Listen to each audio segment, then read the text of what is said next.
અલંકારના પહેલા પાર્ટની અંદર આપણે શબ્દ અલંકાર જોયું. જો મિત્રો તમે એ વિડીયો ન જોયો હોય તો ડિસ્ક્રિપ્શનમાં એની લિંક આપેલી છે, ત્યાં જઈને એ શબ્દ અલંકારનો વિડીયો જોઈ લેશો. ત્યારબાદ અહીંયા આજે આપણે અર્થાલંકાર વિશે સમજશું. જો હજુ સુધી તમે આ વિડીયોને સબસ્ક્રાઈબ ન કર્યો હોય તો સૌ પહેલાં એ સબસ્ક્રાઈબ કરી નાખશો. ત્યારબાદ આ વિડીયોને શેર પણ કરશો. ચાલો હવે જોઈએ આપણે અર્થાલંકાર. મિત્રો, આપણે સૌ પહેલાં અર્થાલંકારનો અર્થ જાણીએ, જેમાં અર્થ રચનાની ચમત્કૃતિ હોય. શબ્દોમાંથી પ્રગટતા અર્થોની સંયોજનાથી વાણીનું માધુર્ય, સૌંદર્ય પ્રગટતું હોય તેને અર્થાલંકાર કહે છે. જે અલંકાર દ્વારા અર્થને ચમત્કૃતિ ભર્યા કે આકર્ષક બનાવવામાં આવે તેને અર્થાલંકાર કહે છે. મિત્રો, આપણે શબ્દાલંકારમાં સમજ્યા હતા કે શબ્દને ચમત્કૃતિ ભર્યા કે આકર્ષક બનાવવામાં આવે એ શબ્દાલંકાર, જ્યારે અર્થાલંકારના શબ્દના અર્થને ચમત્કૃતિ ભર્યા કે આકર્ષક બનાવવામાં આવે છે. અહીંયા અર્થનું મહત્વ છે. અર્થાલંકારના જે બધા પ્રકારો છે એને જોઈ લઈએ. ઉપમા અલંકાર, રૂપક અલંકાર, વ્યતિરેક અલંકાર, વ્યાજ સ્તુતિ અલંકાર, અનન્વય અલંકાર, સજીવારોપણ અલંકાર, ઉત્પ્રેક્ષા અલંકાર, શ્લેષ અલંકાર, અતિશયોક્તિ અલંકાર. આ વિવિધ એના પ્રકારો છે. સ્ટેપ બાય સ્ટેપ આપણે એને સમજતા જઈએ. સૌથી પહેલા આપણે અર્થાલંકારને સમજવા માટે કેટલાક પદો અહીંયા સમજવા જરૂરી છે. સૌથી પહેલા ઉપમેય. જેની સરખામણી કરવામાં આવે છે તેને ઉપમેય કહેવામાં આવે. ઉપમાન, જેની સાથે સરખામણી કરવામાં આવે તેને ઉપમાન કહેવામાં આવે છે. સાધારણ ધર્મ. ઉપમેયને ઉપમાન સાથે કોઈ એક સમાન ગુણની બાબતમાં સરખાવવામાં આવે તેને સાધારણ ધર્મ કહે છે. ઉપમાવાચક શબ્દ, સરખામણી સૂચવતા શબ્દો ને ઉપમાવાચક શબ્દ કહે છે. જેમ કે સમ, સમાન, સમવડું, સરખો, શી, શો, જેવો, જેવી, જેવું, જેમ, પેઠે, તુલ્ય વગેરે. અર્થાલંકારને સમજવા માટે આ 4 બાબતો યાદ રાખવી જરૂરી બને છે મિત્રો. હવે આપણે જોઈએ ઉપમા અલંકાર. સૌથી પહેલા ઉપમા અલંકારનો અર્થ જાણીએ. જ્યારે બે જુદી જુદી વસ્તુઓ વચ્ચે કોઈ સમાન ગુણધર્મને લક્ષમાં લઈને સરખામણી કરવામાં આવી હોય તેને ઉપમા અલંકાર કહે છે. અથવા તો એને આમ પણ સમજાવી શકીએ. બે જુદી જુદી વસ્તુઓ વચ્ચે કોઈ એક ખાસ ગુણ અંગે સરખામણી કરવામાં આવી હોય તો તેને ઉપમા અલંકાર કહે છે. અથવા તો આપણે જે અગાઉના શબ્દો જોયા એમ જોઈએ તો જ્યારે ઉપમેયને ઉપમાન સાથે સરખાવવામાં આવે તો તેને ઉપમા અલંકાર કહે છે. મિત્રો, આની શોર્ટકટ કી એક જ છે ઉપમા અલંકારને ઓળખવા માટેની. અહીંયા જે ઉપમાવાચક શબ્દ આપ્યા છે, સમ, સમાન, સમવડું, સરખો, શી, શો, જેવો, જેવી, જેવું, જેમ, પેઠે, તુલ્ય, માફક, આવા જે ઉપમા સૂચક શબ્દ તમને જે જોવા મળે છે અહીંયા, એ શબ્દ જો વાક્યમાં કે કાવ્ય પંક્તિમાં આવે તો એ ઉપમા અલંકાર જ બને. એના સિવાય બીજો કોઈ અલંકાર બની શકે નહીં. એટલે આટલા શબ્દો યાદ રાખો મિત્રો. આટલા શબ્દોની અંદરથી જો એ કાવ્ય પંક્તિમાં કે વાક્યની અંદર મળે તો એ ઉપમા અલંકાર જ હોય. ઉપમા અલંકારનું અહીંયા એક ઉદાહરણ છે. જો દમયંતીનું મુખ ચંદ્ર જેવું સુંદર છે. અહીંયા જેવું શબ્દ આવ્યું, ઉપમા સૂચક શબ્દ છે. આ આવી જાય, આ જોઈ લ્યો એટલે તમારે ઉપમા અલંકાર જ બને. એટલે આ એની શોર્ટકટ કી છે. જોઈએ, દમયંતીનું મુખ ઉપમેય છે ઉપમેયની ઉપમાન સાથે સરખામણી થાય એટલે કે ચંદ્ર. દમયંતીનું મુખ ચંદ્ર જેવું સુંદર, તો દમયંતીના મુખને ચંદ્ર સાથે સરખામણી કરી છે.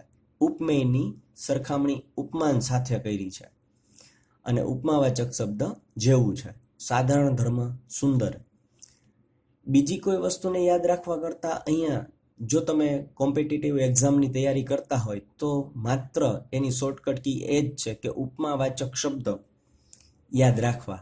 ફરી પાછા સમ, સમાન, સમવડું, સરખો, શી, શો, જેવો, જેવી, જેવું, જેમ, પેઠે, તુલ્ય, માફક આવા શબ્દો આવે એટલે એ ઉપમાવાચક અલંકાર જ બને. બીજા અલગ અલગ ઉદાહરણમાં જોઈએ. અષાઢી અંધારે મનમાં, વીજ સમા, તરવરતા સાજન. અહીંયા સમા એટલે કે સમાન.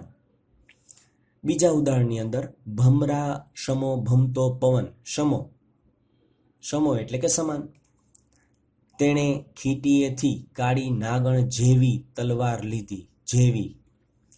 અનિલ શી જટ સાંઢણી ઉપડી.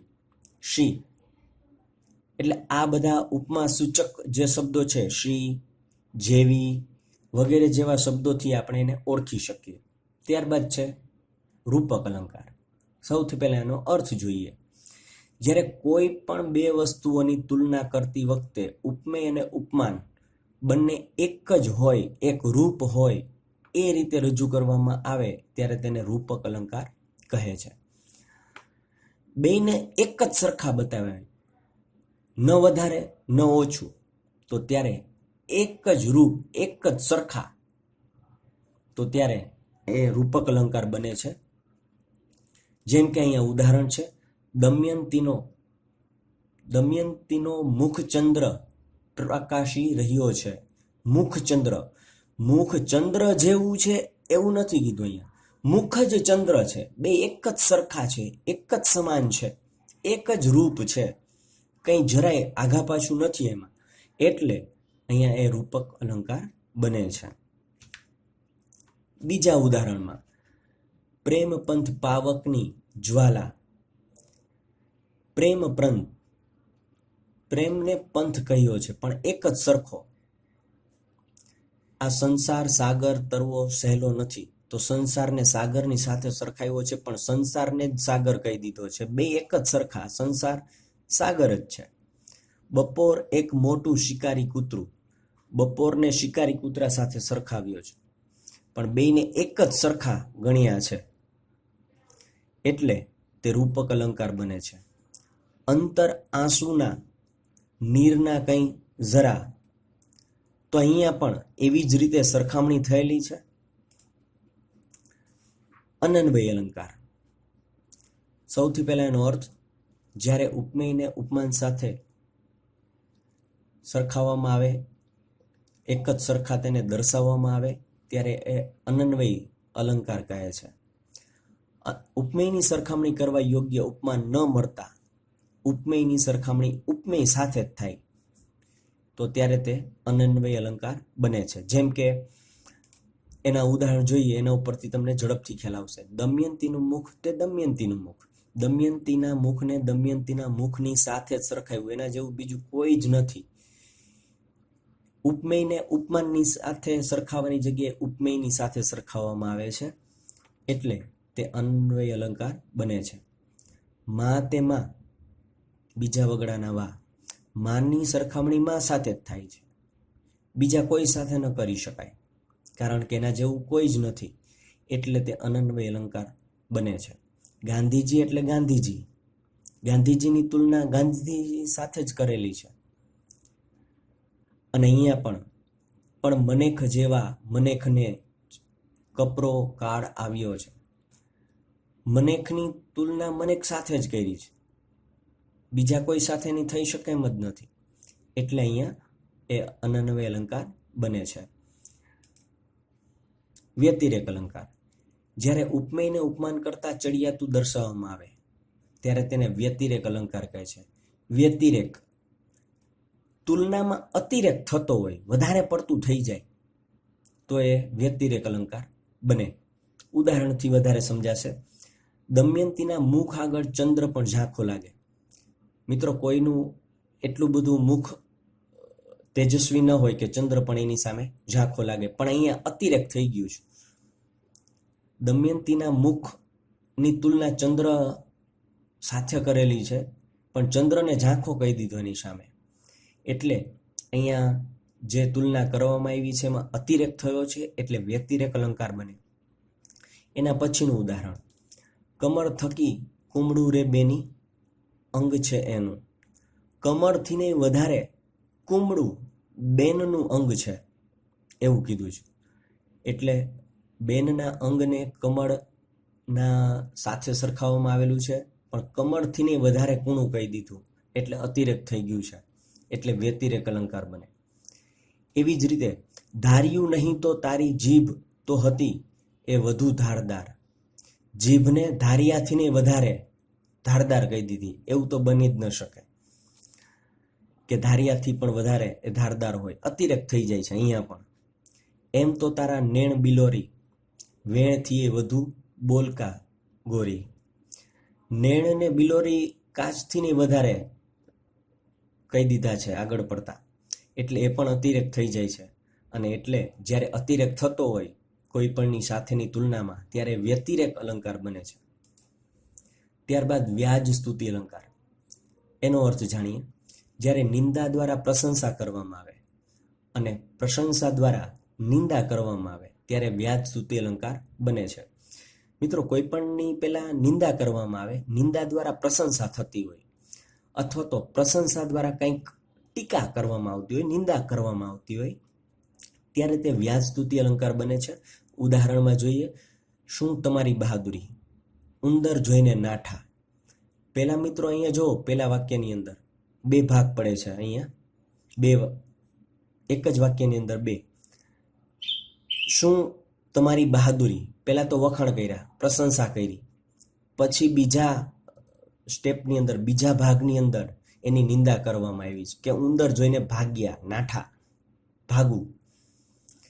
બીજા ઉદાહરણની અંદર, તેના સંગીતનો એવો જાદુ, કુંભકર્ણની કૃપા યાચવી જ ન પડે. સંગીતનો એવો જાદુ, પેલા વખાણ કર્યા, પછી કુંભકર્ણની જેમ સૂઈ જાય, એટલી ઊંઘ કરી જાય એવું એણે કહ્યું. પહેલા વખાણ કર્યા ને પછી એની નિંદા કરી, કુંભકર્ણની જેમ ઊંઘી જાય, એવો સંગીતનો જાદુ કે કુંભકર્ણની જેમ ઊંઘી જાય. બીજું, રૂપેશ માઈકાંગલો નથી, પાપડતોડ પહેલવાન છે. પહેલા વખાણ કર્યા, પ્રશંસા, પછી નિંદા કરી કે પાપડતોડ પહેલવાન છે. ચોથા ઉદાહરણની અંદર, શું એનું રૂપ, પહેલા વખાણ, પછી એની નિંદા, કંદર્પ કંઈ વિષાતમાં નહીં, કામદેવ ની પણ એની સામે વિષાત નથી, પછી નિંદા કરી. ઉત્પ્રેક્ષા અલંકાર. જ્યારે ઉપમેય અને ઉપમાન વચ્ચે સરખામણીની સંભાવના ઊભી કરવામાં આવે ત્યારે તેને ઉત્પ્રેક્ષા અલંકાર કહે છે. મિત્રો, અહીંયા સંભાવના સૂચક શબ્દો આપ્યા છે. શોર્ટકટ ટ્રીક એની એ જ છે કે આ શબ્દો અહીંયા જે છે, જાણે, રખે, શકે, શું, જે સંભાવના દર્શાવે છે, તો આ શબ્દો જો તમને વાક્યની અંદર, કાવ્યની અંદર જાણવા મળે, જોવા મળે, તો એ ઉત્પ્રેક્ષા અલંકાર જ બને. પણ મિત્રો, અહીંયા એક વાત યાદ રાખજો, શું જે અહીંયા શબ્દ છે એ સંભાવના સૂચક હોવો જોઈએ, સંભાવના દર્શાવતો હોવો જોઈએ. પ્રશ્નની અંદર શું વપરાયો હોય પણ એ સંભાવના જો ન દર્શાવતો હોય તો એ સંભાવના સૂચક નથી બનતો, તો ત્યાં ઉત્પ્રેક્ષા અલંકાર ન આવે. મોટે ભાગે જાણે શબ્દ વપરાતો હોય છે, મોટા ભાગના ઉદાહરણોની અંદર જાણે શબ્દ આવતો હોય છે, બાકીના શબ્દો બહુ ઓછા જૂજ વપરાતા જોવા મળે છે. ઉદાહરણ જોઈએ, દમયંતીનું મુખ જાણે પૂનમનો ચંદ્ર. અહીંયા જુઓ, જાણે આવ્યું, સંભાવના દર્શાવે છે. એવી જ રીતે બીજા ઉદાહરણની અંદર, જ્યાં ત્યાં આવી વય બદલી, સંતાઈ જાણે પરિયો, જાણે સંભાવના સૂચક શબ્દ. કાયાના સરોવર જાણે હેલે ચડ્યા, લોચન તેના જાણે પદ્મ પાંખડી. અહીંયા પણ એ જાણે શબ્દ આવે છે, જ્યાં મિત્રો જાણે, રખે, શકે, શું આ શબ્દો આવે તો એ ઉત્પ્રેક્ષ અલંકાર બને છે. શ્લેષ અલંકાર, જ્યારે એક પંક્તિમાં એક શબ્દના એકથી વધુ અર્થ થતા હોય, એક જ શબ્દ પણ એના અર્થ એકથી વધારે હોય તો એ શ્લેષ અલંકાર બને. ઉદાહરણ, તેનું હૃદય હતું કામ વિશે ડૂબેલું. કામના બે અર્થ થાય. કામ એટલે મહેનત, વ્યવસાય, કર્મ, અને કામ એટલે વાસના, ઈચ્છા. તો એક જ શબ્દના બે અર્થ તો એ શ્લેષ અલંકાર બને છે. મિત્રો, અહીંયા યાદ રાખવા જેવું એ છે કે યમક અલંકાર અને શ્લેષ અલંકારમાં થોડોક માઇનોર ડિફરન્સ છે. યમક અલંકારની અંદર એકને એક શબ્દ બે વખત આવે અને બંનેના અર્થ અલગ હોય, જ્યારે અહીંયા શ્લેષ અલંકારની અંદર એક જ શબ્દ આવે અને એના અર્થ બે હોય તો એ શ્લેષ અલંકાર બને છે. બીજા ઉદાહરણો, રવિને પોતાનો તડકો ન ગમે તો તે ક્યાં જાય. રવિ એટલે એક વ્યક્તિ અને રવિ એટલે સૂર્ય. અહીંયા બે અર્થ નીકળે છે. રાજેશમાં પાણી નથી તો આ પંથ કેમ કપાશે. પાણી, પીવાનું પાણી, જળ, અને પાણી એટલે કે એનામાં તાકાત નથી, એનામાં હિંમત નથી. અહીંયા બે અર્થ નીકળે છે. એવી જ રીતે દીવા નથી દરબારમાં છે અંધારું ઘોર. અહીંયા મિત્રો દીવા, દીપક, અને દીવા ન મંત્રી જે રાજ દરબારની અંદર હોય એ દીવાન. જો દીવા ન હોય તો એ દરબારમાં અંધારું હોય, અને દીવાન એટલે કે મંત્રી જો સારો ન હોય તો પણ અંધારું હોય. તો વાક્યની અંદર એક જ શબ્દના બે અર્થ હોય. હા, એને તોડીને પણ જો બે અર્થ થતા હોય તો પણ એ શ્લેષ અલંકાર બને છે, અને એને કારણે આખા વાક્યનો અર્થ પણ બે થવા જોઈએ. એ પણ યાદ રાખજો મિત્રો કે બે શબ્દના, એક જ શબ્દના બે અર્થ થતા હોય અને સાથે સાથે એ વાક્યના પણ બે અર્થ થતા હોવા જોઈએ, તો જ એ શ્લેષ અલંકાર કહી શકાય. સજીવારોપણ અલંકાર, મિત્રો અહીંયા એના અર્થમાં જોઈએ, જ્યારે નિર્જીવ પદાર્થને સજીવ દર્શાવવામાં આવે તો તેને સજીવારોપણ અલંકાર કહે છે. ફૂલ હસતા હતા. મિત્રો, ફૂલ ક્યારેય હસે નહીં, પણ એને માણસની જેમ, કોઈ પશુ કે પક્ષીની જેમ હસતા, સજીવની જેમ હસતા બતાવ્યા, એટલે નિર્જીવ છે ફૂલ, છતાં એને સજીવ બતાવ્યા, એટલે સજીવારોપણ. નિર્જીવ વસ્તુ ઉપર સજીવનું આરોપણ એટલે સજીવારોપણ. દૂરના ડુંગરો સાદ કરીને બોલાવતા હતા. ડુંગરો ક્યારેય મિત્રો સાદ કરીને બોલાવે નહીં, પણ અહીંયા ડુંગરોને સજીવ દર્શાવ્યા છે એટલે સાદ કરીને, એટલે તે સજીવારોપણ. રામને સીતાજી માટે વિલાપ કરતા જોઈને પથ્થરો પણ રડી ઉઠ્યા. પથ્થરો રડી ઉઠ્યા. પથ્થરો નિર્જીવ છે, જ્યારે રડવાનું કામ સજીવનું હોય, પણ અહીંયા સજીવ તરીકે પથ્થરોને દર્શાવ્યા એટલે સજીવારોપણ અલંકાર. ત્યારબાદ તગડીના પાદર વિંધીને સડક દોડતી હોય.